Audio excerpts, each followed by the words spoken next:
Bonjour, ici Catherine Savard. Vous écoutez Sport en vrac au 103.5 Cool FM. Au 103.5 Cool FM, vous écoutez Sport en vrac. On va aller s'entretenir avec une nageuse et une athlète olympique, soit dit en passant. Voici Catherine Savard. Salut Catherine, ça va bien? Oui, merci. Catherine, tu as connu une saison 2013 exceptionnelle. À quoi attribues-tu tes succès? Disons qu'après les Olympiques, j'étais un peu déçue de mes performances. Donc, en recommençant l'année, mon objectif était vraiment de recommencer à m'entraîner très fort puis d'atteindre les objectifs que je voulais l'année passée. Donc, j'ai eu une année, comme vous avez dit, vraiment très bonne. Puis, mais tout ça, c'est juste une étape. Puis, je vais encore m'entraîner plus fort pour les prochaines années jusqu'à Rio. L'expérience justement que tu as acquis lors des Jeux olympiques de Londres en 2012 a sûrement été profitable. À quel point ça a été important dans tes succès dernièrement? Les Jeux olympiques, dans le fond, c'est ma première expérience olympique. Puis je suis arrivée là un peu. Je pense que j'étais jeune, j'avais pas beaucoup d'expérience, mais toute l'expérience que ça m'a donné, juste affronter le stress, affronter les imprévus, tout le mélange d'émotions qu'on peut avoir au moment de notre course aux Olympiques. Je pense que tout ça va m'aider à être capable de gérer n'importe quelle situation à l'avenir. On connaît tous ta force qui est le papillon, mais dans quelle sorte de course que tu penses que tu t'es le plus amélioré? C'est sûr que ma grande force, c'est le 100 mètres papillon. Mais j'ai battu aussi l'été dernier, les records canadiens aux 50 mètres papillon.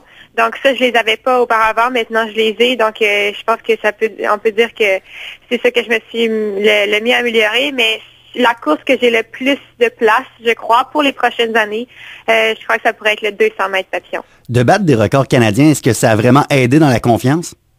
Dans la confiance personnelle, oui, parce que dans le fond, notre objectif, c'est tout le temps de faire meilleur qu'on fait déjà. Donc, ça donne que c'est en plus un record canadien, donc c'est un petit plus pour nous. Mais mon objectif, avant tout, c'est d'abord de m'améliorer moi-même. Peux-tu nous dire peut-être dans l'année 2013, est-ce un point marquant qui te rentre tout de suite en tête que tu dis, c'est vraiment peut-être le point qui a fait changer un peu l'année 2013 vers le point positif? Tabarouette. Dans le fond, jusqu'aux essais pour les championnats du monde, dans le fond, jusqu'en avril 2013, dans le fond, après les Olympiques jusqu'en avril, j'ai nagé un peu so-so parce que la confiance était un peu moins là. Je venais d'avoir une année décevante en 2012. Mais après, une fois que j'ai été sélectionnée pour les essais, ça c'était mon plus gros objectif à ce moment-là.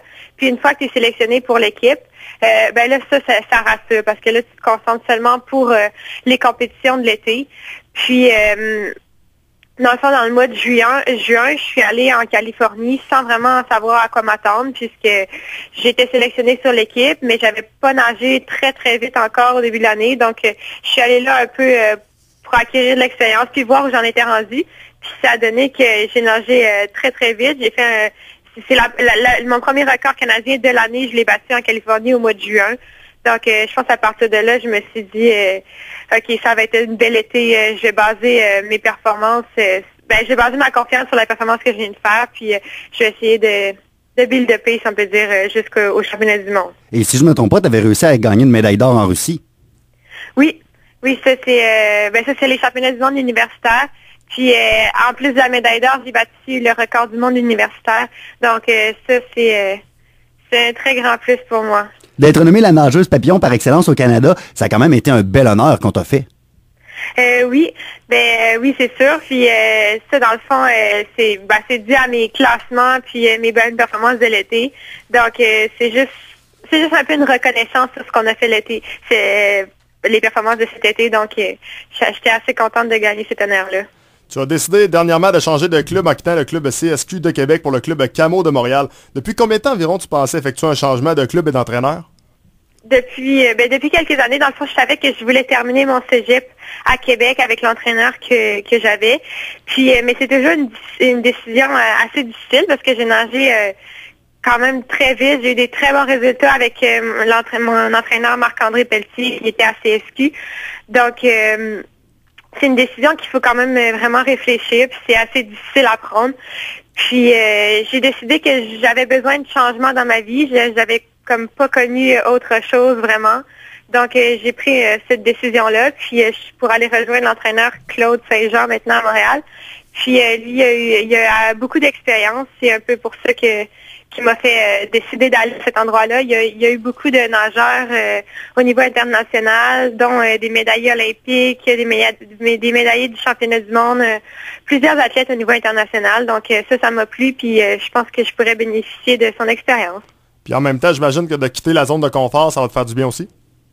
Ben c'est encore là qu'il faut s'habituer à plusieurs situations, puis en même temps, ça va me faire vivre d'autres expériences. Puis je pense qu'avec tous les imprévus qu'on peut vivre dans une nouvelle ville, dans une nouvelle maison, dans un nouveau club, toutes les situations, mais ça va m'aider à m'apprendre à vivre avec n'importe quel imprévu dans les grosses compétitions comme les Jeux olympiques qui vont avoir lieu en 2016.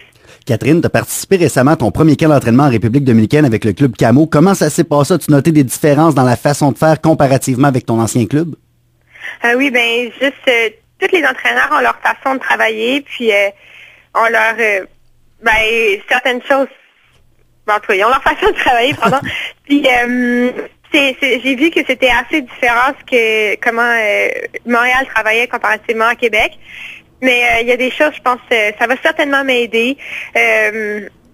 Puis juste, l'ambiance, j'étais nouvelle, c'était différent, mais peu à peu, j'apprends à m'acclimater avec les gens, mon nouvel entraîneur. Fait que c'est sûr que ça va prendre un petit bout de temps pour s'habituer, mais je vais être prête pour quand va avoir lieu les sélections.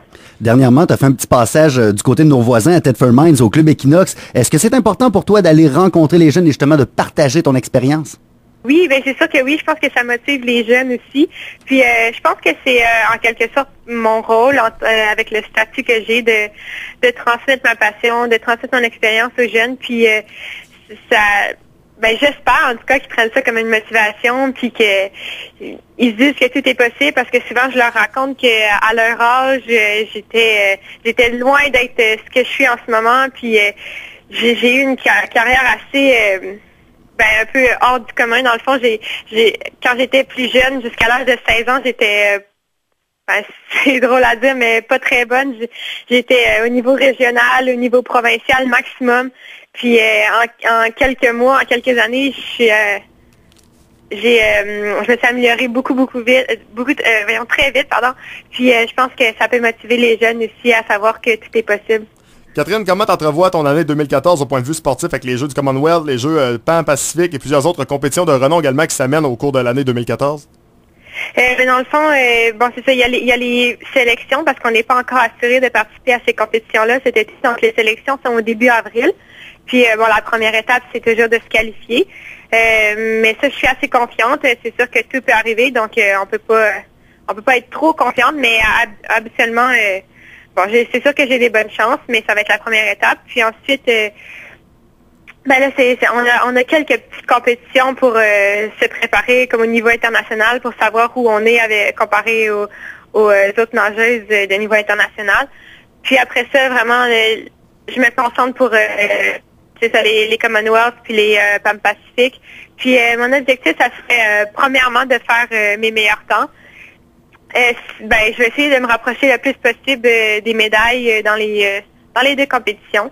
Puis c'est sûr que là, avec mon nouvel entraîneur, on va voir où j'en suis rendue. Je sais pas comment ça va aller. C'est tout nouveau pour moi. C'est sûr qu'il y a un temps d'adaptation. Alors, je sais pas à quel moment je vais être vraiment, vraiment prête. Mais j'imagine que ça va bien aller pour les compétitions de cet été. Catherine Savard, un gros merci pour l'entrevue. Puis regarde, meilleure des chances pour le suite de ta carrière. Beaucoup de succès en 2014. Merci. Donc voilà, c'était la nageuse Catherine Savard que vous avez pu entre autres voir aux Jeux olympiques du côté de Londres en 2012.